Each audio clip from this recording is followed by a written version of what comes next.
Fine, आवाज आ रही है, ठीक है। तो मेरे ख्याल से लास्ट क्लास में मैंने आपको बतला दिया था कि हमारा जो कंपाउंड एंगल वाला जो चैप्टर है वो ऑलमोस्ट मतलब खत्म हो गया। और उसमें मैंने बताया कि जैसे कुछ चीजें होती हैं कि ट्रिग्नोमेट्रिक फंक्शंस के मिनिमम, मैक्सिमम और इस तरह की चीजें, तो हम लोग इन सारी चीजों को इनइक्वालिटी करके एक सेक्शन आएगा सीक्वेंस सीरीज के आगे आएगा, ठीक है। तो वहां पे मैं इसको करके मतलब आपको सिखाऊंगा, ठीक है। दूसरा एक सीरीज वीरीज का भी सम आता है। तो अभी जो नॉर्मल सीरीज वीरीज हैं वो चीज अपन क्या है कि कर सकते हैं। अभी सीरीज के सम भी हम सीक्वेंस सीरीज में ही देखेंगे। तो अगर कोई बच्चा कोई बुक बुक रेफर कर रहा है, उसमें लिख रहा है कि ये फॉर्मूला लिखा है, वो फॉर्मूला लिखा है, तो आप वो पढ़ रहे हो तो आप अपने हिसाब से पढ़ना, क्योंकि हमारा जो कोटा में पढ़ाने का तरीका होता है that is quite different from other places, ठीक है। तो हम एक ही जगह सिखाएंगे और बहुत अच्छा सिखा देंगे, ठीक है। और अभी हम अगर कोई बुक बुक ट्राई कर रहे हो, उससे अच्छा है कि जो होमवर्क दिए जा रहे हैं रेगुलरली उन सब चीजों को बार बार करके देखें, सो दैट कि आप उसमें पक्के होते जाए, ठीक है। तो अगर आप कोई किताब विताब कर रहे हो तो वो आप अपने रिस्क पे करना। एक दोस्तों को देखकर लग रहा हो कि नहीं यार सर ने तो यही नहीं पढ़ाया, सर ने तो वही नहीं पढ़ाया, तो आपको ये ट्रस्ट इश्यूज हो सकते हैं। लेकिन जो बाकी बच्चे जो मेरे से साल दर साल पढ़ते हैं उन सबको पता है कि एक एक चीज पढ़ाई जाती है, पूरी डिटेल में पढ़ाई जाती है, ठीक है। तो हो सकता हो पढ़ाने का टाइम हो सकता हो कि अभी नहीं पढ़ा के मैं कहीं और लूं, क्योंकि जहां बेटर लगेगा मुझे कि हाँ यहाँ बच्चे अच्छे तरीके से समझ सकते हैं, रेस्पॉन्ड कर सकते हैं, वहीं पर हम सब चीजों को लेंगे। तो minimum maximum regarding trigonometric functions, series का सम, इनइक्वालिटीज कुछ स्पेशल, वो सारी चीजें हम लोग आगे चल के सीक्वेंस सीरीज वाले चैप्टर में पढ़ेंगे। यानी जो सीक्वेंस सीरीज वाला चैप्टर होगा वो आपका काफी इंपॉर्टेंट होगा, उसका खासकर inequality section is going to be very important. तो अभी हम आगे बढ़ते हैं, ठीक है। और हम लोगों ने लास्ट क्लास में ये एलिमिनेशन वगैरह देख लिया था। और अब जो है अब हम नए चैप्टर की तरफ चल रहे हैं। इस नए चैप्टर का जो नाम है आप लोगों ने पहले से सुन रखा है, अच्छी तरीके से सुन रखा है, ठीक है। And the new chapter is quadratic. सुनाई कि नहीं भाई? Quadratic equation and expression. Basic maths में आपको सारी चीजें बताई गई हैं कि पॉलिनोमियल कैसे डिफाइन करते हैं। अगर याद नहीं आ रहा हो तो एक बार बेसिक मैथ्स वाली चीज को आप रिपीट कीजिएगा, राइट। पॉलिनोमियल कैसे डिफाइन करते हैं, an x की power n, n minus 1 x की power n minus 1 and so on till a naught। और जहां पे हम लोग क्या बोलते हैं, सबसे इंपॉर्टेंट चीज कि जो x के एक्सपोनेंट होते हैं वो क्या होते हैं, नॉन नेगेटिव इंटीजर्स। और जो लीडिंग कोएफिशिएंट है, ठीक है ना, x की पावर n का जो कोएफिशिएंट अगर वो नॉन जीरो है तो हम लोग बोलते हैं degree of the polynomial is what, n। Monic polynomial एक वर्ड सिखाया था, जब अगर लीडिंग कोएफिशिएंट 1 के बराबर हो, लीडिंग कोएफिशिएंट किसके बराबर हो, 1 के बराबर हो, तो उसको क्या कहते हैं हम लोग, मोनिक पॉलिनोमियल। तो ये सारी चीजें मैंने आपको बेसिक मैथ्स में बहुत अच्छे से समझाई है। अगर नहीं तो उसके नोट्स उठा के देखिए, और नोट्स साथ ही साथ बनाते जाइए तो ही आपके लिए बेटर है। अब क्वाड्रेटिक इक्वेशन या एक्सप्रेशन किस n के लिए आता है, जब पॉलिनोमियल की डिग्री कितने के बराबर हो, 2। तो what is the face, what is the general expression for quadratic expression? The general expression for quadratic expression will be like this: y equal to x square plus bx plus c। समझ में आएगा? मतलब quadratic expression की जो general शक्ल होगी वो क्या होगी, y equal to x square plus bx plus c। जहां पे हम a b c के बारे में क्या बोलते हैं, they are real numbers। अब किसी को हो सकता है दिमाग में कि sir a b c complex हो सकते हैं क्या, होने के लिए हो सकते हैं, बट हम अभी क्वाड्रेटिक इक्वेशन में इस चीज की चर्चा नहीं करेंगे अनलेस मेंशन्ड हो कि हाँ भाई यहाँ पे एबीसी कॉम्प्लेक्स नंबर्स हैं, मतलब इमेजिनरी नंबर्स हैं, तो ही हम उसको यूज करेंगे, वैसे नहीं आएगा, समझ में आएगा। लेकिन हाँ, हम इसकी चर्चा जरूर तब कर सकते हैं जब हम कॉम्प्लेक्स नंबर्स पढ़ रहे हो, तो वहां पे हम इस तरह के कोएफिशिएंट्स को मतलब नॉन रियल भी लेते हैं, तो वो कॉम्प्लेक्स नंबर की बारी है। जब तक हम लोग क्वाड्रेटिक में है तब तक हम एबीसी क्या लेते हैं, रियल। और ऑफ कोर्स क्वाड्रेटिक है तो a has to be what, non zero. a has to be what, non zero. This is नहीं the standard appearance of the quadratic expression x square plus bx plus c। एक आप सुनते होंगे monomial, binomial, trinomial. Monomial एक ही term होता है, नहीं, this is not monic. बहुत सारे बच्चे, एक बार मैंने ग्रुप में देखा था, मोनिक मोनोमियल सब एक जैसा लिखते हैं, तो they are not precise about things. तो मोनिक तो अलग चीज हो गई। मोनिक तो बताया क्या कि जो लीडिंग कोएफिशिएंट अगर 1 है तो उसको मोनिक कहते हैं। मोनोमियल मतलब सिंगल टर्म, बाइनोमियल मतलब two different terms connected with plus और माइनस साइन, ट्राइनोमियल में 3 टर्म है तो उसको आप ट्राइनोमियल ही बोल सकते हो। 3 different terms connected with plus and minus sign is called as what, trinomial. तो उसको आप ट्राइनोमियल ही बोल सकते हो, क्वाड्रेटिक पॉलिनोमियल बोल सकते हो, क्वाड्रेटिक एक्सप्रेशन बोल सकते हो, जहां ए बी सी क्या होंगे, real numbers and A is not equal to 0। अब एक चीज हम लोगों ने पढ़ी हुई quadratic equation and its roots, तो पहले तो वही चर्चा कर लेते हैं, नहीं वहीं पर देखते हैं क्या चल रहा है मामला, आप लोग का माहौल कैसा है। तो पहले चीज समझेंगे कि एक्सप्रेशन और equation has a difference, expression and equation has a difference. This can be called as expression, this is called as expression, this is not called as equation। समझ में आ गया? हम लोग बोले y is a function of x, तो इसको तो हम लोग क्या बोल रहे हैं, एक्सप्रेशन। हाँ, अगर हम किसी नंबर से इक्वेट करते हैं, जैसे मान लो 0 से इक्वेट करते हैं, like this ax² + bx + c = 0, तो इसको हम लोग बोल सकते हैं this can be called as what, quadratic equation. समझ में आ गया? यानी कि हम लोग बोल रहे हैं कि अगर हम ये जो एक्सप्रेशन है ax² + bx + c, this is an expression. समझ में आ गया? इसको छोड़ दो, इसको हम लोग क्या बोल सकते हैं, क्वाड्रेटिक एक्सप्रेशन। इसको हम लोग क्या बोल सकते हैं, क्वाड्रेटिक एक्सप्रेशन। अब इसको अगर हमने मान लो 0 से इक्वेट कर दिया, 1 से 2 से कोई नंबर से इक्वेट कर दिया, समझ में आएगा, तो उसको हम लोग बोल सकते हैं क्या, क्या बोल सकते हैं, क्वाड्रेटिक इक्वेशन। समझ में आया? इस चीज को हम लोगों ने एक्सप्रेशन का, ये y अभी तुम थोड़ी देर के लिए छोड़ दो, this is called as what, quadratic expression, और इसको हम लोग क्या कह रहे हैं, this is called as equation. बहुत बार बोल चुका हूं, मेरे ख्याल सब तक समझ में आ जाना चाहिए, ठीक है। इसको रिप्रेजेंट y से करते हैं, तो इसको हटा दो अभी को। अब इसके रूट्स निकालना, रूट्स कैसे निकालते हैं, परफेक्ट स्क्वायर बना के। रूट्स कैसे निकालते हैं, परफेक्ट स्क्वायर बना के। तो हम लोग कैसे निकालते हैं रूट्स, परफेक्ट स्क्वायर बनाकर। क्वाड्रेटिक को परफेक्ट स्क्वायर बनाना अगर नहीं आता है तो सीख लीजिए, मैं बता देता हूं एक बार फिर से। हम लोग बोले कि a नॉन जीरो है, तो सबसे पहले जो x² का कोएफिशिएंट उसको 1 बनाते हैं। First step, make coefficient of x² 1, मतलब बिना 1 बनाए भी कर सकता हूं मैं, लेकिन आप लोग के लिए कि कोएफिशिएंट ऑफ x² क्या बना दो, 1। तो जैसे x² का कोएफिशिएंट 1 बनाओगे तो this is x² plus b upon a into x plus c upon a equal to 0।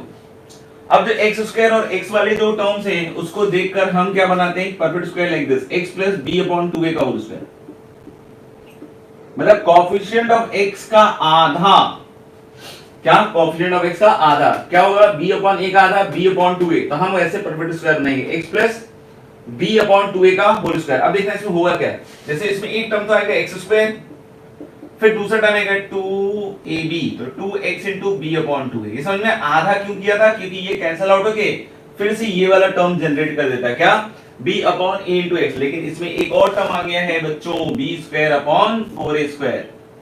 इसमें 3 टर्म होंगे ना, x² और ये वाला वापस आ गया, तो इन दोनों को देख के हम लोगों ने परफेक्ट स्क्वायर लिख दिया, कैसे, x प्लस और इसके कोएफिशिएंट का आधा का होल स्क्वायर। समझ में आ गया?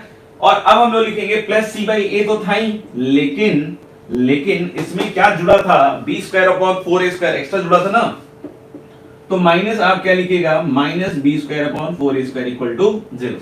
अब इन सब कांस्टेंट्स को उधर भेज दीजिए और यहां से x एलिमिनेट हो जाएगा, मतलब x in terms of abc आ जाएगा, तो उधर आएगा b² upon 4a² minus c upon a, which is LCM b² minus 4ac। बिल्कुल धक धक हो रहा होगा, समझ में आता होगा, b² माइनस 4ac। तो लेकिन अब अगर हम x plus b upon 2a लिखते हैं बच्चों, क्या लिखते हैं, x plus b upon 2a,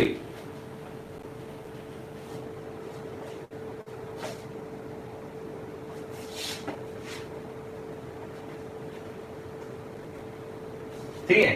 तो x plus b upon 2a क्या आएगा, बताया था ना कि एक तरफ स्क्वायर है तो दूसरी तरफ क्या आएगा, प्लस माइनस, दूसरी तरफ क्या आएगा, प्लस माइनस, क्या आएगा, root under b² minus 4ac, और 4a² का तो स्क्वायर रूट 2a हो जाएगा। अब b अपॉन 2a को उधर ले जाओ तो x इक्वल टू क्या आ गया, minus b upon 2a, LCM 2a ही आ जाएगा, और plus minus root under b² minus 4ac, नहीं plus minus root under b² minus 4ac। इससे आप लोग जान पहचान रखते होंगे, क्या बोलते हैं इसको, डिस्क्रिमिनेंट, कहीं कहीं ये डिस्क्रिमिनांट भी बोला जाता है। तो हम लोग बोलेंगे कि b² माइनस 4ac को क्या बोलते हैं, डिस्क्रिमिनेंट। तो हम लोग बोलेंगे कि जो रूट्स आए, दो आए, एक तो आया minus b plus root under d upon 2a, और एक आया minus b minus root under d upon 2a, है कि नहीं, बोलो, है ना। ताले की दो रूट्स आ गए, minus b plus root under d upon 2a and minus b minus root under d upon 2a। तो ये दोनों रूट्स हो गए, क्या हो गए, ये दोनों क्या हो गए, रूट्स किसके, इस quadratic equation X square plus B X plus C equal to 0 के, जहां पे डी क्या है, बी स्क्वायर माइनस 4ac। ठीक है, अब अगर इसके रूट्स अगर कोई बोलता है कि suppose the roots are alpha and beta, तो we can talk about three more things, sum of roots, product of roots and difference of root. हम लोग तीन चीजों के बारे में भी और बात करते हैं, देखना ध्यान से।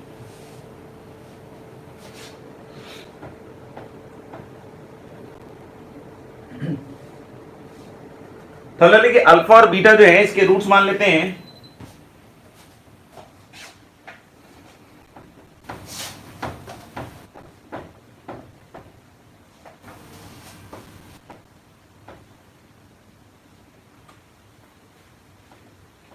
तो हम लोग बोलेंगे सबसे पहली चीज बात करेंगे हम लोग, अगर X square plus B X plus C equal to 0 के रूट अल्फा बीटा है बच्चों, तो सबसे पहले हम बात करेंगे सम ऑफ रूट्स, SOR। क्या हो गया sum of roots? Alpha plus beta. नहीं, अल्फा प्लस बीटा मतलब इन दोनों का जोड़। अगर कोई इसमें से एक अल्फा होगा, सोचना, कोई इसमें से एक अल्फा होगा तो कोई एक बीटा होगा, यही तो कहा ना, इसी में से कोई ना कोई अल्फा बीटा हो रहा होगा ना। अगर ये अल्फा है तो ये बीटा मान लिया, तो what is alpha plus beta? दोनों का जोड़, तो 2a तो एलसीएम हो गया, minus B plus root D minus B minus root D, तो रूट डी उड़ गई, बचा क्या? Minus B minus 2b upon 2a, तो that is minus B upon a। मतलब negative of coefficient of x, negative sign coefficient of x, negative sign पहले मार देना है यहां पे, coefficient of x upon coefficient of x square, coefficient of x upon coefficient of x square, फिर product of roots. Product of roots मतलब alpha into beta, क्या होती है जनता? Alpha into beta. तो जब इन दोनों का प्रोडक्ट निकालोगे तो अल्फा इंटू बीटा में क्या होगा बच्चों, ध्यान से देखना, इसको आप x मानो और इसको y, तो x प्लस y, इधर क्या बोलूं? x माइनस y, क्या बोलूं? x plus y, x minus y, तो क्या होता है? x स्क्वायर, तो x स्क्वायर मतलब माइनस b का होल स्क्वायर, तो that is b square minus y square. तो माइनस y स्क्वायर करोगे तो रूट d का स्क्वायर, रूट d का स्क्वायर क्या होगा? d मतलब क्या हो गया? b square minus 4ac।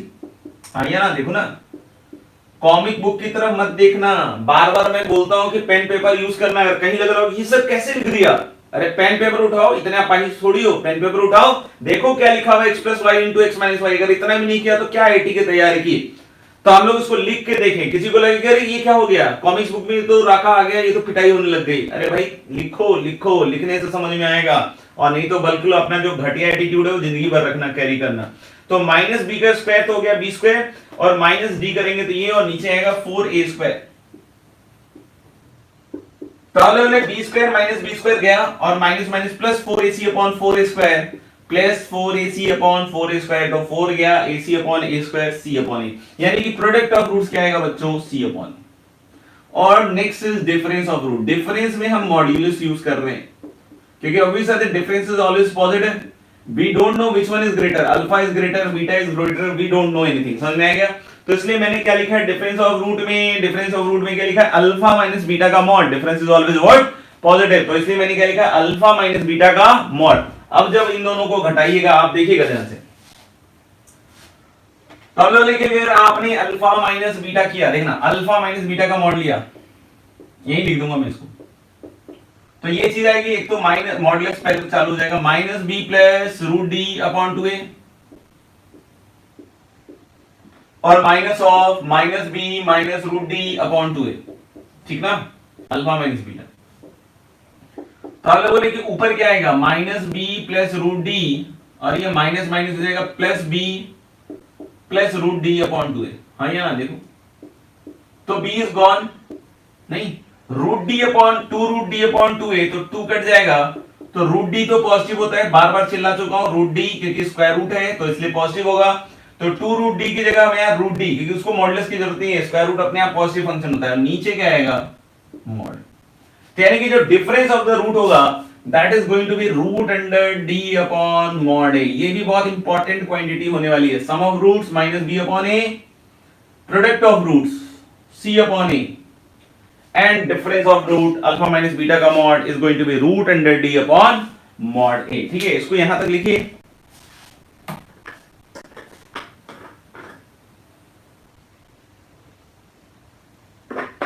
बस ये राग मत लाते रहिएगा, नहीं समझ में आया, नहीं समझ में आया, लिखिए, देखिएगा तो दिख जाएगा कौन सी चीज क्या लिखी है सर ने।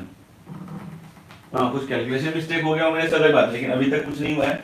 बाकी अब लिखिएगा तो बाकी सब चीज समझ आ जाएगी। ठीक है, हो गया। ओके, तो ये तो डिफरेंस ऑफ रूट और इस तरह की चीजें होगी। एक तो हम लोग जैसे नेचर ऑफ रूट्स भी डिस्कस करते हैं, बट उससे पहले चलो पहले नेचर ऑफ रूट्स डिस्कस कर लेते हैं, फिर हम उसके बाद उसको कर लेंगे जो सोच रहा था।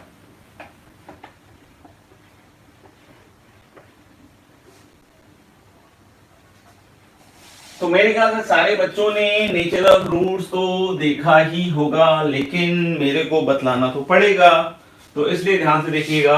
हो सकता हो कुछ नया भी आपके लिए आ जाए, या ऐसा हो कि नहीं पूरा ही नया था सर, अब तो ऐसा होना तो नहीं चाहिए वैसे।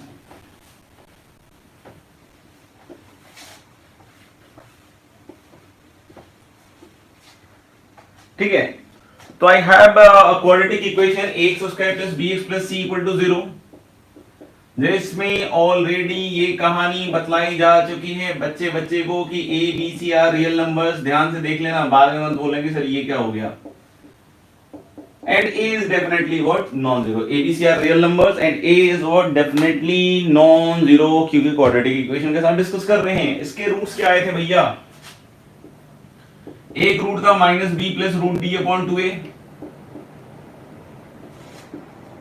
नहीं, और एक रूट था minus B minus root D upon 2a। तो हम लोग दोनों साथ ही लिख लेते हैं, अल्फा कॉमा बीटा कर देता हूं मैं, एक अल्फा होगा एक बीटा होगा, minus B plus root D upon 2a और minus B minus root D upon 2a, जहां पे डी इसको डिस्क्रिमिनांट कहते हैं,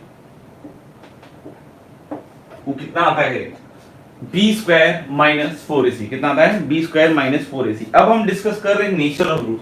वैसे तो हम किसी का नेचर डिस्कस नहीं करते हैं, बट अभी सिलेबस में है तो देखना ही पड़ेगा।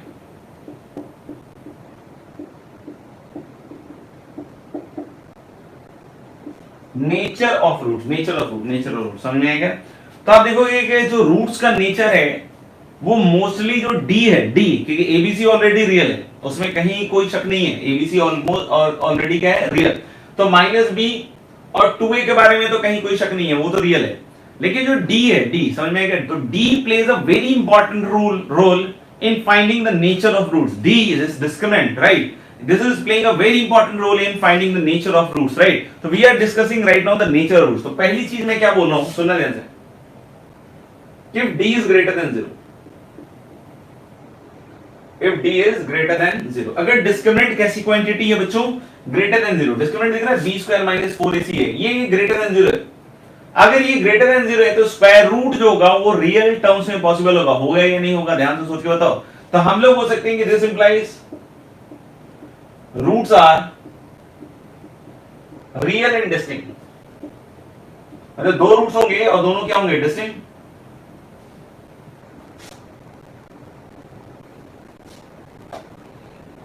ऐसे लिख देते हैं इसको, थोड़ा सा चेंज कर देते हैं। This implies two real and distinct roots, this implies two real and what distinct roots. मतलब जो दोनों रूट्स होंगे वो रियल तो होंगे और साथ ही साथ कैसे होंगे, डिस्टिंक्ट, क्योंकि डिस्क्रिमिनेंट क्या है, डिस्क्रिमिनेंट क्या है बच्चों, ग्रेटर देन 0, डिस्क्रिमिनेंट क्या है बच्चों, ग्रेटर देन 0। ऐसे ही दूसरा case, if d greater than equal to 0, sorry if d equal to 0,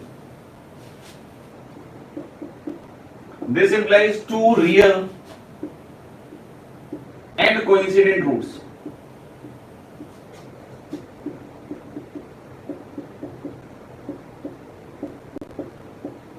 ध्यान रखना, ये मैं पहले ही बोल चुका हूं कि जो रूट्स होगा दैट इज ऑलवेज, जैसे हम एक इक्वेशन लिख लेते हैं क्योंकि उसी से आप लोगों को समझ में आता है, शायद इसी तरह की चीजों समझ में आता है। जैसे x square minus 4x plus 4 equal to 0, इसका डिस्क्रिमिनेंट 0 है, देख लो 16 माइनस 16। तो हम रूट्स तो किसके हिसाब से बोलते हैं बच्चों, ध्यान रखना कि roots is always according to the degree of the polynomial equation. Root is always according to the degree, this is a polynomial equation because polynomial equated to 0, right? हालांकि this is always, root is always determined by the degree of the polynomial equation. क्या degree क्या है polynomial की, 2, तो roots तो दो ही बोलेंगे, समझ में आएगा? रूट्स तो क्या बोलेंगे, दो, समझ में आएगा? अगर वहां पे 3 डिग्री का होता है पॉलिनोमियल इक्वेशन तो रूट 3 बोलेंगे, हो सकता है कि तीनों सेम आ जाए, तब भी हम लोग बोले रूट तो 3 ही बोलेंगे या रूट तो 2 ही बोलेंगे। जैसे इस केस में रूट तो 2 ही बोलेंगे लेकिन दोनों को क्या बोलेंगे, कोइंसिडेंट।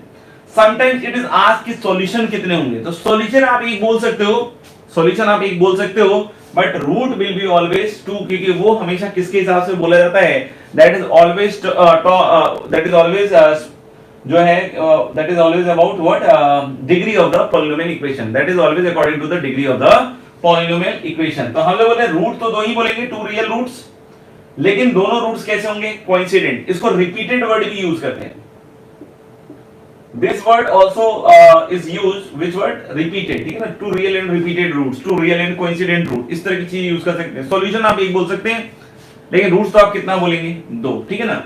तो आप समझ चुके हैं कि d = 0 में ये चीज हो रही होगी। अच्छा एक चीज और सुनना, जैसे हम लोग बोल रहे हैं कि ax² + bx + c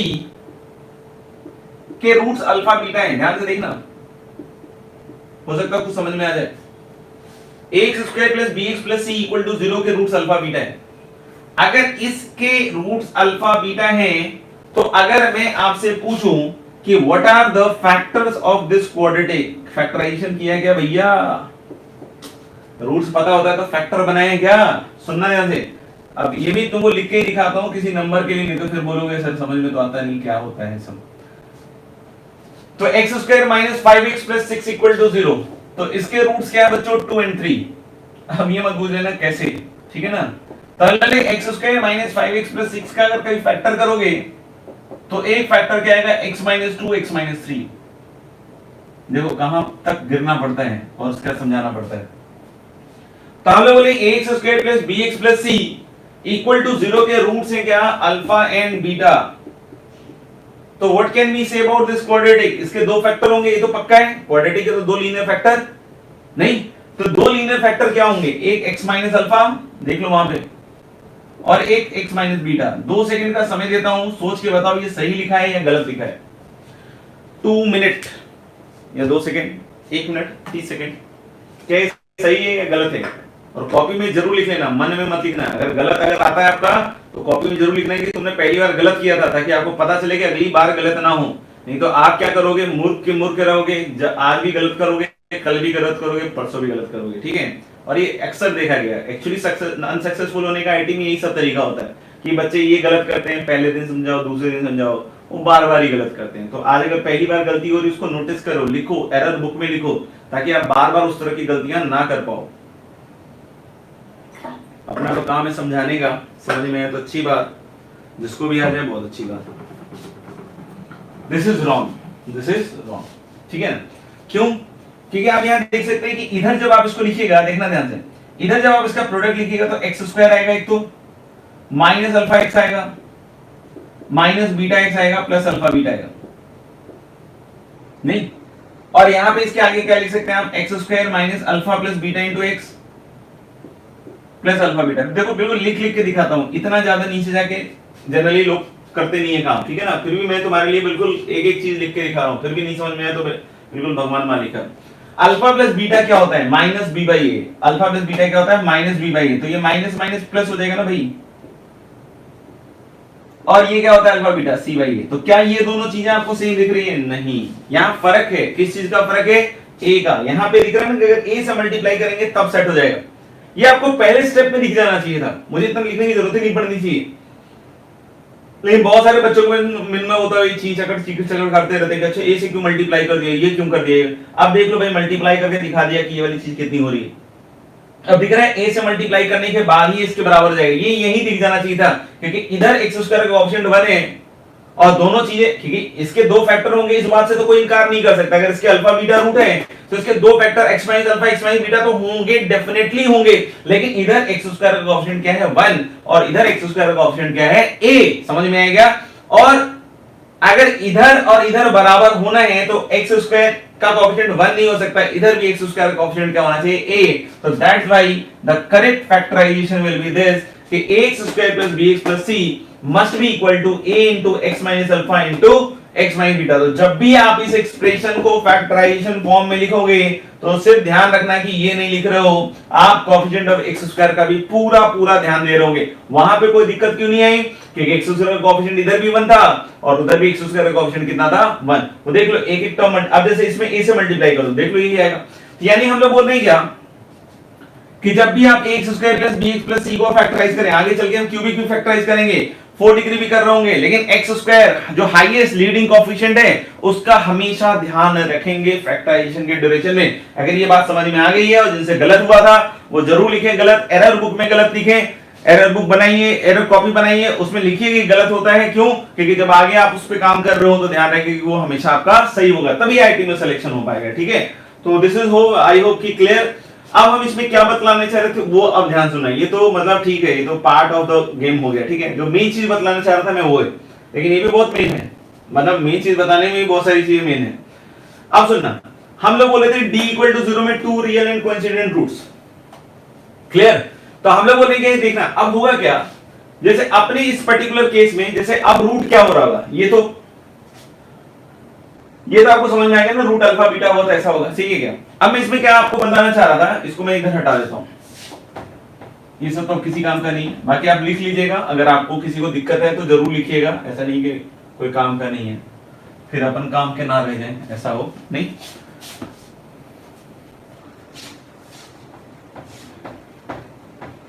सुनिएगा, बहुत ध्यान से सुनिएगा, ठीक है।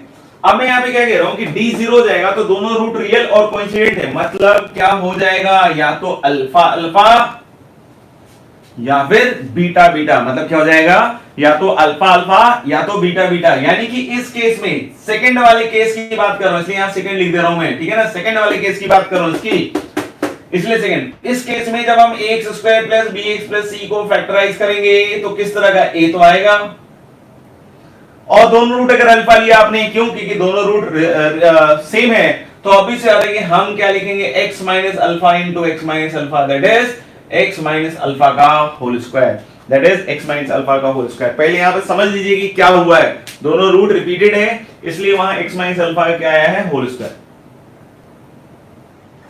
अब बोलो क्या हो गया, इससे बहुत इंपॉर्टेंट चीज होने वाली है, बहुत इंपॉर्टेंट चीज होने वाली है, क्या है कि क्वाड्रेटिक स्क्वायर ऑफ लीनियर में लिखने वाले हैं, लिख चुके हैं, समझ में आएगा, एक क्वाड्रेटिक स्क्वायर ऑफ लीनियर में लिख रहे हैं। जब दोनों रूट डिफरेंट थे अल्फा बीटा, तब वो स्क्वायर ऑफ लीनियर में नहीं आ रहा है, तब वो अलग अलग फैक्टर हैं, एक x माइनस 2 था, जैसे अभी थोड़ी देर पहले एक x माइनस 3 था, डिफरेंट फैक्टर थे, स्क्वायर ऑफ लीनियर नहीं आ रहा था, स्क्वायर ऑफ लीनियर नहीं आ रहा था, यहां आ रहा है, यहां आ रहा है, यहां स्क्वायर ऑफ लीनियर आ रहा है। इसमें एक और खास चीज बता रहा हूं, ठीक है ना, अगर सुन के 50 सको तो बहुत अच्छी बात है, नहीं तो बाद में क्या है कि वो यूज में तो आता नहीं है आपके, ठीक है। तो जब क्वेश्चंस बनेंगे, जैसे बहुत सारे बच्चे तो हमेशा सोचते हैं इस पे बता दो सर क्वेश्चन, इस पे बता दो सर क्वेश्चन, अरे इस पे बता भी देंगे तो आज आपसे सॉल्व हो भी जाएगा, तो उसका कोई मतलब नहीं निकलेगा, क्योंकि अल्टीमेटली ये सब चीजें ना x y z में नहीं आते, वो साइन थीटा कॉस थीटा और इस तरीके से अनाप शनाप चीजों में आएंगे, ठीक है। तो उस दिन जब पकड़ोगे तब समझ आएगा, इसलिए थ्योरेटिकली ब्राइट होना बहुत जरूरी है। आज तुम बोलोगे सर वो सारे इलस्ट्रेशन करा दो, तो उसमें जो टर्म्स यूज होंगे वो आपको समझ में नहीं आएंगे, ठीक है। तो उसमें टर्म्स जब यूज समझ में आने लगेंगे और आपको इसको एज ए टूल यूज करना पड़ेगा, तब मजा आता है, नहीं तो यहाँ पे जितने भी चिन्नी क्वेश्चन कर लो कोई मतलब नहीं, समझ में आएगा। तो हमें इन सब क्वेश्चन को करने में मजा कब आएगा, जब हमारे पास कुछ एक हाईफाई सा बिल्कुल एक ऑरा बना रहेगा और उसमें एक छोटा सा कॉन्सेप्ट यूज हो रहा होगा, तब मजा आएगा, समझ में आएगा। लेकिन उसके लिए उस समय तक के लिए बहुत पेशेंस रखना पड़ता है, ठीक है। तो मेरे ख्याल से ये चीज समझ में आ गई कि इसको ऐसे लिख सकते हैं। एक चीज और बदला रहा था मैं, यहां सुनना, जैसे ये स्क्वायर ऑफ लीनियर तो है, लेकिन यहाँ पे एक कोएफिशिएंट a है, जैसे कभी ऐसा सवाल हो सकता है कि इसको हमको स्क्वायर ऑफ लीनियर में बदलना है, ध्यान सुनना, इसको हमें किसमें बदलना है, square of a linear expression, इसको हमें किसमें बदलना है, square of a linear expression. तो आपको समझ में आ गया square of a linear expression में क्वाड्रेटिक कब बदलेगा, जब उसका डिस्क्रिमिनेंट कितने के बराबर होगा, 0। अरे सांस चढ़ रहा है यार, समझ में आ रहा है कि नहीं आ रहा है। हम लोग बोल रहे हैं कि एक quadratic square of linear expression में कब बदलेगा, जब हम लोग रहे उसका डिस्क्रिमिनेंट किसके बराबर आएगा, 0। एक चीज और बोली जा सकती है कि ये quadratic expression is a square of a linear expression with real coefficient. अब सुनना, एक चीज और एक्स्ट्रा हो गई यहां पे, क्या मतलब बोले, ये जो क्वाड्रेटिक है इसको लिखना है square of a linear with real coefficient. अभी तक इस बात की श्योरिटी नहीं है, क्योंकि रूट ए को क्या लिखोगे आप, रूट ए का होल स्क्वायर। अब ये बोला सर ये कैसे लिख दिया, मार्कर से लिख दिया, ध्यान से देखो ये चीज देखो आप, ध्यान से रूट ए का स्क्वायर इंटू दिस। अब इस रूट ए को अंदर ले जाओ तो क्या हो जाएगा, रूट ए इंटू एक्स माइनस रूट ए इंटू अल्फा। अब पूरा माहौल बना है, तैयार हुआ है। ये quadratic square of a linear में लिखा गया है, स्क्वायर ऑफ ए क्या में लिखा गया है, लीनियर में। और यहां पे डी क्या लगाना था, 0। अब मैंने क्या बोला, square of a linear with real coefficient. अब सोच के देखना कि व्हाट आर द कोएफिशिएंट्स और वो रियल कब होंगे, बोलो, सोच पाया कोई? ले लो 30 सेकेंड, मेरा क्या इतना ज्यादा समय। अरे भाई स्क्वायर रूट ऑफ ए दिख रहा है, अल्फा तो रियल है ही ना, अल्फा तो यहीं पे लिख दिया था मैंने, 2 real and coincident root, alpha तो रियल है ही, तो रूट ए भी तो रियल होना चाहिए। अगर स्क्वायर ऑफ लीनियर में लिख रहे हैं with real coefficient, square of linear में लिख रहे हैं with real coefficient, square of linear with real coefficient लिख रहे हैं, तो भाई साहब रूट ए भी तो रियल होना चाहिए, थोड़ा तो सोचो। तो रूट ए रियल के लिए क्या कंडीशन होना चाहिए, ए पॉजिटिव। रूट ए रियल के लिए क्या कंडीशन होना चाहिए, ए पॉजिटिव। मतलब अगर आपके पास सिर्फ इतना था कि this quadratic can be written as, सुनना ध्यान से, दिस क्वाड्रेटिक, ये खुद से अपने नोट्स में लिखना, अपने हाथों से लिखना ताकि याद रहे, यहीं पर मेरे से लिखवा के कोई फायदा नहीं होने वाला। हमें अगर ये आए कि इसको square of a linear expression लिखना है, सिर्फ और सिर्फ इतना ही आता है, square of a linear expression लिखना है, क्या करोगे, डिस्क्रिमिनेंट 0। लेकिन अगर लिखा हुआ आता है कि square of a linear expression with real coefficient, square of a linear with real coefficient, तो दो चीजें लगेंगी, ए पॉजिटिव, देखो ना कोएफिशिएंट रियल कब होगा, जब ए क्या होगा, पॉजिटिव। जैसे ही ए नेगेटिव हो गया तो स्क्वायर रूट ऑफ नेगेटिव क्या होगा, इमेजिनरी होगा। यार थोड़ा तो सोचो, स्क्वायर रूट ऑफ ए क्या होगा, इमेजिनरी। समझ में आएगा, ए नेगेटिव में समझ में आएगा। तो अब ये हम बोल रहे ए जीरो पहले ही मना कर चुके हैं, ठीक है ना, सदी की शुरुआत में ही मना किया था। तो हम बोले a greater than 0 and d equal to 0। ये कब हो रहा होगा भैया, जब ये क्वाड्रेटिक हमें क्या चाहिए होगा, square of a linear expression with real coefficient. तो मेरे ख्याल से अब जाके मेरा पॉइंट नंबर 2 पूरी तरह कंप्लीट हुआ है कि d equal to 0 then 2 real and coincident root. इस केस में क्वाड्रेटिक एक्सप्रेशन क्या होगा, square of a linear expression. और square of a linear expression with real coefficient कब होगा, जब एक ऐसी क्वांटिटी होगी पॉजिटिव। तो मेरे ख्याल से ये सारी चीजें क्लियर कर दी गई हैं। अब थर्ड पॉइंट में मूव करेंगे, तो जरूर नोट्स यहां में सारी चीजें लिखें जो भी बताया जा रहा है।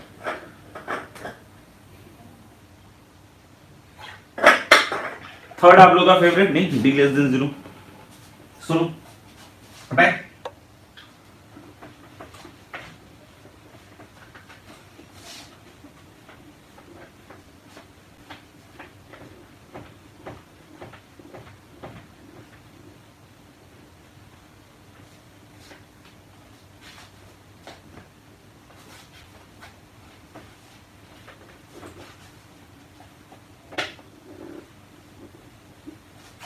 तीसरा case, if D less than 0। तो भैया अगर डी लेस देन 0 हो गया तो स्क्वायर रूट के अंदर कैसी क्वांटिटी आ गई, नेगेटिव। तो स्क्वायर रूट कैसा हो गया, इमेजिनरी। ए और बी तो रियल है भैया। 2 के बारे में सोच लेना, 2 अगर सोचने में दिक्कत आ रही हो तो बता देना। तो आप लोग बोले क्या कि जो डी है ये नेगेटिव हो गया, तो स्क्वायर रूट के अंदर नेगेटिव या कैसी क्वांटिटी आई, इमेजिनरी। तो इस केस में क्या लिखेंगे, this implies roots are non real भी लिख सकते हैं, रूट्स आर इमेजिनरी भी लिख सकते हैं, रूट्स आर इमेजिनरी भी लिख सकते हैं। तो क्या बोलेंगे, डी लेस देन 0 केस में रूट्स आर इमेजिनरी। और इसमें एक चीज और खास ध्यान रखना, and they occur in conjugate pair, and they occur in conjugate pair. इसको समझाऊंगा, मैं भी समझाऊंगा, बस तुम्हें कॉन्जुगेट पेयर थोड़ा सा ध्यान रखना पड़ेगा। कॉन्जुगेट पेयर किसको बोलते हैं, ठीक है, क्योंकि अभी मैं कॉम्प्लेक्स नंबर में हल्का सा घुसूंगा, ठीक है ना, बहुत ज्यादा नहीं घुसूंगा। जिस दिन घुसूंगा उस दिन हालत खराब हो जाएगी। तो roots are imaginary and they occur in conjugate pair, that is if one root is that is if one root is p plus iota q, then other root is p minus iota q. If one root is p plus iota q, the other root is p minus iota q. क्या है pq? pq है आपके real numbers, pq imaginary नहीं है, ध्यान रखना। pq कैसे है? Real number. और आयोटा क्या है? ये स्टैंडर्ड सिंबल है, इसी की मदद से पूरे कॉम्प्लेक्स नंबर में हम राज करते हैं। ये छोटा सा यूनिट है जो पूरे कॉम्प्लेक्स नंबर में बहुत ज्यादा यूज में आएगा, ठीक है। तो roots are imaginary and they occur in conjugate pair, that is if one root is p plus iota q, अगर हमें एक रूट पता है ये है, तो दूसरा रूट शर्तिया क्या होगा? p minus iota q, जहां p और q ध्यान रखेंगे रियल है और आयोटा किसके बराबर है? Root under -1। अब देखते हैं कि ये कैसे हो रहा है, क्या हो रहा है यहाँ पे, देखना ध्यान से। तो हम इसको समझने की कोशिश करते हैं। माइनस बी क्या? माइनस बी और plus minus root under B square minus 4ac, D था ना भाई, और अपॉन क्या बच्चों? 2a। ए बी और 2 रियल है, सबको पता है, सही है क्या? इसको मैं ऐसा भी बोल सकता हूं कि ये नेगेटिव है, ये नेगेटिव है ना, तो मैं इसको ऐसा भी तो लिख सकता हूं, minus B plus minus root under of, देखना, minus B plus minus root under of b square minus 4ac में एक माइनस निकाल लो, तो अंदर हो जाएगा कितना? 4ac minus B square. क्या 4ac minus B square positive होगा? यस, क्योंकि अगर B square minus 4ac negative है बच्चों, तो 4ac माइनस बी स्क्वायर कैसा होगा? Positive upon 2a। तो इस चीज को हम फर्दर क्या लिख सकते हैं? Minus B upon 2a plus minus, नीचे तो 2a है, देखो ना ध्यान से, और ये रूट अंडर -1 इंटू दिस, तो रूट अंडर -1 क्या हो गया? आयोटा। देख लो, रूट अंडर -1 क्या हो गया? Iota into root under 4ac minus B square. Check कर लो एक बार, root under -1 into root under 4ac minus B square, और रूट अंडर -1 कितना हो गया बच्चों? Iota into root under 4ac minus B square. क्या ये रियल है? सारे बच्चे देख सकते हैं अपनी अपनी आंखों से, क्योंकि एबीसी रियल था तो रियल है। और क्या ये वाला पार्ट रियल है पूरा? इधर देखना जो गोला हमारा, yes this is also real. क्यों? क्योंकि B square minus 4ac negative था, 4ac माइनस बी स्क्वायर कैसा हो गया? पॉजिटिव, और square root of a positive quantity must be a real number, और 2a तो रियल है ही।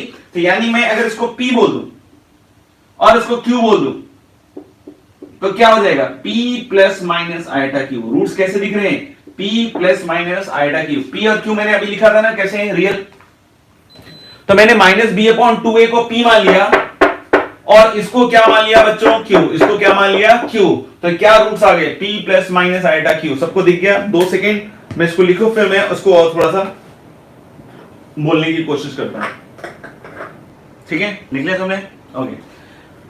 तो यहां पे हम लोग यही बोलना चाह रहे थे कि एक रूट अगर p प्लस आयोटा q है, तो दूसरा दिख रहा है p माइनस आयोटा q, लेकिन ध्यान रखेंगे p और q कैसे नंबर्स होंगे? रियल। आयोटा क्या है? रूट अंडर -1, समझ में आएगा? p और q का बस ध्यान रखना, क्या? रियल, ठीक है ना? अब इसे मान लो कि कॉन्जुगेट पेयर की फील आई क्या, कि अगर कोई एक नंबर है p प्लस आयोटा q, तो उसका कॉन्जुगेट पेयर क्या होगा? कॉम्प्लेक्स नंबर की बात कर रहे हैं, कॉन्जुगेट पेयर क्या होगा? p minus iota q। तो कॉन्जुगेट पेयर के लिए अपन को ज्यादा कुछ हाइप नहीं करना है कि ये क्या लिख दिया सर ने, अब तो हम बर्बाद होने वाले ही हैं, ठीक है ना? तो अगर आपके मन में हमेशा ये कि अब हम बर्बाद होने वाले हैं, तो हो ही जाएगा, ठीक है? तो मन में ये रखिए कि आबाद होने वाले, ठीक है? कॉन्जुगेट पेयर का मतलब अभी बस सिंपल बेसिक समझिए कि इसको हम कॉन्जुगेट पेयर बोलते हैं। कॉम्प्लेक्स नंबर पे इसको हम लोग क्या, जैसे इरेशनल में देखा होगा ना कि अगर 3 प्लस रूट 7 है, तो उसका कॉन्जुगेट पेयर क्या होता है? 3 माइनस रूट 7। बिल्कुल वैसा ही ध्यान रखिए कि अगर एक p प्लस आयोटा q है, तो उसका conjugate pair p minus iota q। अगर p माइनस आयोटा q है, तो उसका conjugate pair p plus iota q। तो मैंने पूरा पार्ट बिल्कुल खोल खोल के समझा दिया है कि रूट्स आर इमेजिनरी, पहली चीज भी समझा दी। दे अकर इन कॉन्जुगेट पेयर, इस चीज को कॉन्जुगेट पेयर कहते हैं। और उसको आगे एक्सप्लेन में से भी लिख दिया कि one root is p plus iota q, the other root is p minus iota q। और ये कैसे आता है, इसका पूरा मैकेनिज्म यहां बताया हुआ है।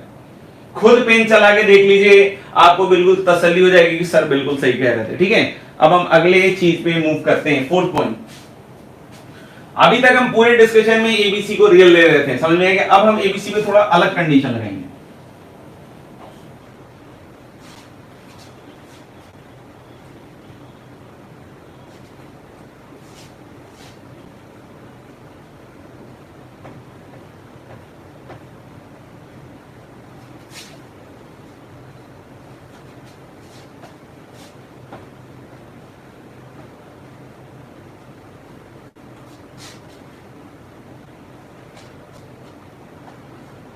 अब हम एबीसी पे थोड़ा सा अलग कंडीशन लगाएंगे। इस थर्ड नंबर पॉइंट तक मैंने कवर किया है, नहीं फोर्थ नंबर पॉइंट इज कि if ABC are rational, real का ही पार्ट है लेकिन ठीक है ना, रियल नहीं ले रहे हम लोगों ने, अब एबीसी के लिए rational and D is positive and the perfect square समझ गए होगे। जैसे 9/25 है तो किसका हो जाएगा 3/5 का स्क्वायर, तो उस तरह का। And D is positive and जैसे 16 है 4 का स्क्वायर, तो 16 कैसे हो गया परफेक्ट स्क्वायर। तो हम लोग बोले कि ABC are rational and D is positive and perfect square, then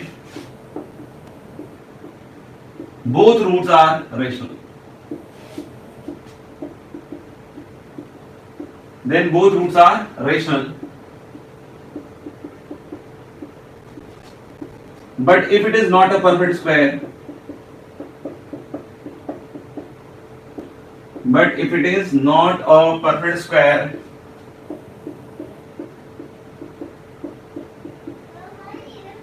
then it is but if it is not a perfect square, then both roots are irrational.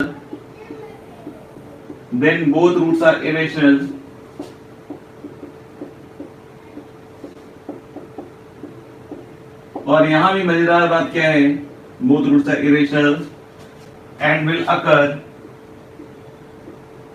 in conjugate pair.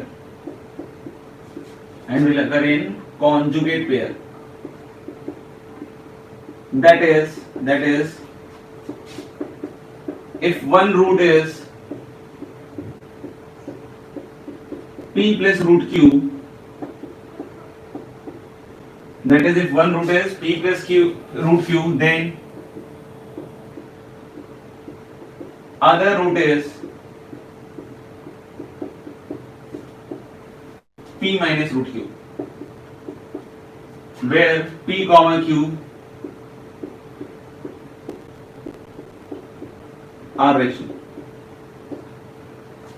Naturally जब मैं पढ़ाता हूं तो मैं इतना लिखता उठता नहीं हूं, ठीक है ना, लिखने का काम बच्चों का होता है, मेरा काम होता है डिक्टेट कराने का, तो मैं डिक्टेट करा देता हूं। सिंस अब ये रिकॉर्डिंग वाली चीजें हो रही है तो मुझे भी नहीं पता कि तुम लोग कैसे क्या ले रहे हो, भगवान जाने, मतलब कौन सी गोली कब खाते हो नहीं तो ज्यादा मुझे भी आइडिया नहीं रहता, इसलिए मैंने लिख दिया है। अपना काम तो पूरे अच्छी तरीके से कर रहे हैं, आप भी कीजिए, यही चाहता हूं मैं। देखिएगा अब यहाँ पे क्या हो रहा है, कि अब एबीसी रेशनल है बच्चों, एबीसी कैसा है रेशनल, तो बी रेशनल ए रेशनल 2 सोचते रहे ना।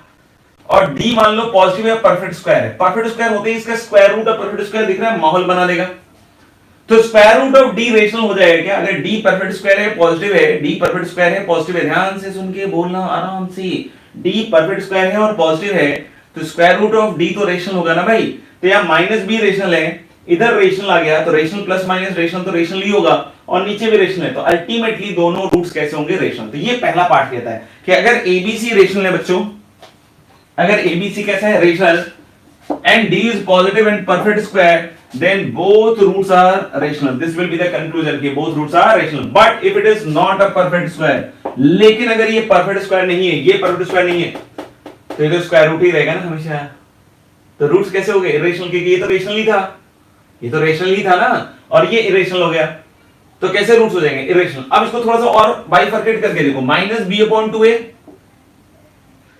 और plus minus root D upon 2a, देखना ध्यान से, अगर डी परफेक्ट नहीं है स्क्वायर नहीं है उस केस में बात कर रहा हूं, क्योंकि डी परफेक्ट स्क्वायर के केस में तो रेशनल आ ही गया ना, तो minus B upon 2a plus minus root under D upon 4 square. अच्छा एक चीज बताओ, अब ये जो माइनस बी अपॉन 2a है, माइनस बी अपॉन 2a है, ये है तो रेशनल ही है, इसको p बोल देता हूं मैं, और d तो रेशनल होगा ही ना, क्योंकि एबीसी रेशनल है तो B square minus 4ac rational होगा, परफेक्ट स्क्वायर नहीं था इस वजह से ये सब पापड़ बेलना पड़ रहा है, लेकिन d होगा तो रेशनल ना, d परफेक्ट स्क्वायर नहीं है लेकिन होगा तो क्या रेशनल, और 4a स्क्वायर भी कैसा होगा रेशनल। तो मैं अगर इसको ऐसे लिख दूं तो कोई हर्ज तो नहीं है ना, जहां p और q दोनों कैसी क्वांटिटीज है रेशनल, जहां p और q दोनों क्वांटिटीज कैसी है रेशनल, यानी यहां से दिख रहा है ना कि एक रूट अगर p प्लस रूट q है तो other root is p minus root q, तो हम लोग they will occur in conjugate pair that is अगर एक root p plus root q है तो दूसरा रूट किसके बराबर होगा p माइनस रूट q, जहां p और q दोनों कैसे हैं रेशनल। यानी यहां बहुत क्लियर है कि अगर abc मान लो रेशनल है, कोएफिशिएंट्स abc रेशनल है और साथ ही साथ d परफेक्ट स्क्वायर है, तब तो दोनों रूट रेशनल हो गए। लेकिन d अगर परफेक्ट स्क्वायर नहीं है तो दोनों रूट इरेशनल होंगे और साथ ही साथ क्या होगा कि they will occur in conjugate pair, जहां पे अगर एक root p plus root q है तो दूसरा रूट ऑटोमेटिकली क्या हो जाएगा p माइनस रूट q। तो this was all about what the nature of roots. आगे बढ़ते हैं।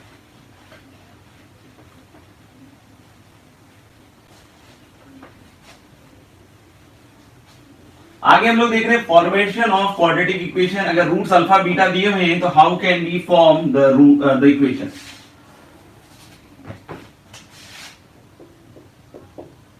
Formation of quadratic equation, Q dot E लिख रहा हूं, क्वाड्रेटिक इक्वेशन, ठीक है। Q डॉट क्या लिख रहे हैं E। If roots are alpha beta, what is a quadratic equation. तो एक चीज समझना है, अगर रूट्स अल्फा बीटा हुए होंगे तो क्वाड्रेटिक इक्वेशन तो लास्ट स्टेप में ऐसे ही फैक्टराइज हुआ होगा ना भाई साहब, नहीं समझना। अगर किसी क्वाड्रेटिक के रूट्स कोई बोल रहा है अल्फा एंड बीटा है, सोच के देखना, देख के सोचना, सोच के देखना, जो भी है करना अच्छे से। अगर रूट्स अगर अल्फा बीटा है तो what will be the corresponding quadratic equation. तो मैं बोल रहा हूं कि अगर रूट्स अल्फा बीटा है तो लास्ट स्टेप में इक्वेशन तो यही बनी होगी ना, तभी तो कंक्लूड क्या होगा कि इसके रूट्स क्या होंगे, x इक्वल टू अल्फा और x equal to beta. Last step में तो क्वाड्रेटिक फैक्टराइज होके यही आया होगा ना, तभी तो तुमने इसके रूट्स क्या बोले होंगे, अल्फा और बीटा। तो हम लोग बोल सकते हैं कि अगर रूट्स अल्फा बीटा है तो this will be the quadratic equation. कोई बोले कि एक नॉन जीरो कांस्टेंट से मल्टीप्लाई कर सकते हैं क्या सर, कर लो, कोई नहीं रोक रहा। मल्टीप्लाई कर लोगे तो क्या कर लोगे, फिर डिवाइड ही करना पड़ेगा ना उधर ले जाके। अच्छा, तो हम लोग बोले क्या कि ये समझ में आ गया कि ये क्वाड्रेटिक इक्वेशन होगा तभी उसके रूट्स अल्फा बीटा होंगे। तो अब मल्टीप्लाई करोगे तो एक्स स्क्वायर, अभी मल्टीप्लाई करके दिखाया था थोड़ी देर पहले, तो minus alpha x minus beta x, that is minus of alpha plus beta x plus क्या हो गया अल्फा बीटा। तो हम इसको कैसे देख सकते हैं, एक्स स्क्वायर माइनस, मतलब अगर रूट्स अल्फा बीटा दिया हुआ है तो हम लोग को सीधे निकालना है x square minus sum of roots into x plus product of roots equal to 0। X square minus sum of roots into x plus product of roots. देख लो एक बार ध्यान से। तो अगर आपको रूट्स अल्फा बीटा पता है तो आप इस तरीके से क्या कर सकते हैं, क्वाड्रेटिक इक्वेशन फॉर्म कर सकते हो। वैसे कि पता होता है बच्चों को मिली तो, बट फिर भी अगर कुछ रह गए होंगे तो उसको बता दिया हमने। ठीक है, अभी हम लोग कुछ क्वेश्चन सोच रहे थे करने के लिए, देख लेते हैं एक बार, चल रहा है क्या सब सही। ठीक है, क्वेश्चन लिखिएगा, form a quadratic equation, form a quadratic equation over rational coefficient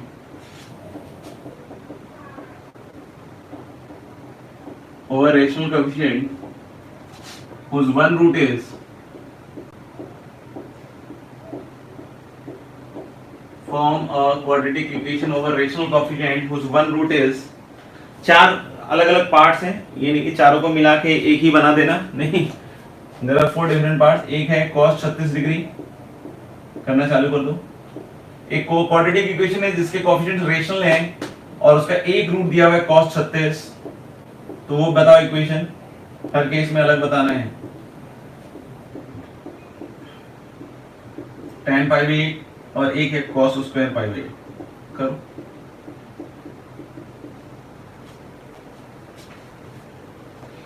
आ गया। देखना पहला वाला तो है एक रूट, इसका रूट 5 माइनस 1, सॉरी ज्यादा बोल दिया, रूट 5 प्लस 1/4 cos 36। दूसरा रूट क्या होगा, बहुत सारे बच्चे जो रिजेक्ट होते हैं जेई में वो ये देते हैं, ये नहीं होगा। दूसरा कॉन्जुगेट पेयर में ये नहीं है कि सर इसके इसी वाले को माइनस करते हैं, हम लोग ध्यान रखेंगे जो स्क्वायर रूट वाला पार्ट है, जैसे मैं बार बार बता रहा हूं p प्लस रूट क्यू तो दूसरा root p minus root q है। देखो रूट क्यू वाला पार्ट नेगेटिव हुआ है, ऐसा नहीं बोलना कि सर अगर रूट क्यू प्लस p होता तो दूसरा रूट हो जाता रूट क्यू माइनस p, ये नहीं होता है, ये नहीं होता है। कहानी में ये होता है कि अगर रूट क्यू प्लस p भी लिखोगे तो दूसरा रूट आपको minus root q plus p ही लिखना पड़ेगा। तो अगर इस तरह की गलती कर रहे हैं तो लिखिए कि आप ऐसी गलतियां कर रहे हैं, ये कोई सिली मिस्टेक नहीं है, नहीं तो बार बार सिली मिस्टेक कह के पल्ला झाड़ते रहिएगा और जिंदगी आपकी बर्बाद होती रहेगी। हम लोग यहां देखेंगे √5 के आगे वाली चीज को माइनस करेंगे, तो -√5 प्लस 1। तो हम कैसे लिखते हैं, x² minus sum of roots. क्या सम ऑफ रूट्स निकाल सकते हैं? बिल्कुल, क्यों नहीं निकाल सकते हैं। पहले √5 प्लस 1/4 और -√5 प्लस 1/4। वैसे तो इतना लिखने की जरूरत है नहीं मुझे। 2/4 is going to be what, half. तो x/2 और plus product of roots, product of roots लिख लो। तो 1 प्लस √5 इंटू 1 माइनस √5, a² मतलब 1 - 5 और upon 16, that is -1/4। I hope तो ये कुछ आएगा इक्वेशन। थोड़ा सिंप्लीफाई करना हो तो एलसीएम ले लो, समझ में आएगा। और अगर आपने √5 - 1/4 लिखा और उसके बाद भी आपने कोएफिशिएंट देखा होगा कि रेशनल आ रहा है और उसके बाद भी आपको नहीं समझ में आया तो अलग बात है, क्योंकि रेशनल कोएफिशिएंट साफ साफ लिखा हुआ है। तो इस चीज का बिल्कुल ध्यान रखिएगा, नहीं तो गड़बड़ हो जाएगा। ठीक है, tan π/12 तो क्या क्या क्या हो जाएगा, 2 - √3। दूसरा क्या हो गया, 2 + √3। तो क्या हो जाएगा, इसके corresponding equation x² - 4x plus क्या 1। ठीक है, इसका क्या आता है, √2 - 1। ध्यान रखिएगा दूसरा वाला होगा -√2 - 1। ऐसा नहीं कि √2 + 1 लेके खेती कर दीजिएगा। तो हम लोग सम ऑफ रूट्स x², ये कटा सम ऑफ रूट्स -2, तो हम लोग लेंगे x² minus sum of roots, तो प्लस 2x हो गया शायद। और प्रोडक्ट ऑफ रूट्स लिखो तो शायद -1 आ जाएगा शायद। देख लो, cos² π/8 तो कितना होता है, half. 1 plus cos 2 theta that is cos π/4। मेरे ख्याल से हम निकाल लोगे इसका जो दूसरा पार्ट है क्या। तो आज का लेक्चर हम लोग यहाँ तक रहने देते हैं, बाकी देख लेना कुछ कैलकुलेशन मिस्टेक हो गया तो अलग बात है। बाकी मेरे ख्याल सब चीज कर दिया अपन ने। कंपाउंड एंगल में हम लोगों ने इलस्ट्रेशंस वगैरह कर लिया था। एक्सरसाइज 1 शायद पूरा दे दिया था मैंने। एक्सरसाइज 2 का मुझे नहीं पता कि कितना दिया था, बट अगर एक्सरसाइज 2 में मैंने कुछ भी नहीं दिया है तो आप 1 से लेकर 15 तक जरूर कर लीजिए। एक्सरसाइज 2 कंपाउंड एंगल और क्वाड्रेटिक की शीट मेरे ख्याल से आ जाएगी, तो उसको आप डाउनलोड कर लीजिएगा। उसके क्वेश्चन जब होंगे तब देंगे, ठीक है। अभी क्वेश्चन नंबर 1 to 15, ठीक है, एक्सरसाइज 2। और बाकी पुरानी चीजों को रिवाइज करते जाइए करते जाइए करते जाइए, मजा आता जाएगा, ठीक है। तो मिलते हैं फिर अगले सेशन में, तब तक के लिए सब लोग अपना ध्यान रखें। जो जो चीजें बता रहा हूँ बार बार पेन पेपर का यूज कीजिए। जितना अपने आप को पेन पेपर के थ्रू एक्सप्रेस कर पाइएगा उतनी जल्दी आप में सीखने की काबिलियत डेवलप हो जाएगी। और नहीं तो अगर आपने इसको बहुत देर के लिए आलस्य में छोड़ रखा है तो कुछ दिनों के बाद अपने आप एलिमिनेशन दिख जाएगा आपको, ठीक है। तो फिर मिलते हैं और अगले सेशन में, तब तक के लिए सब लोग अपना ध्यान रखें। God bless you all, bye bye.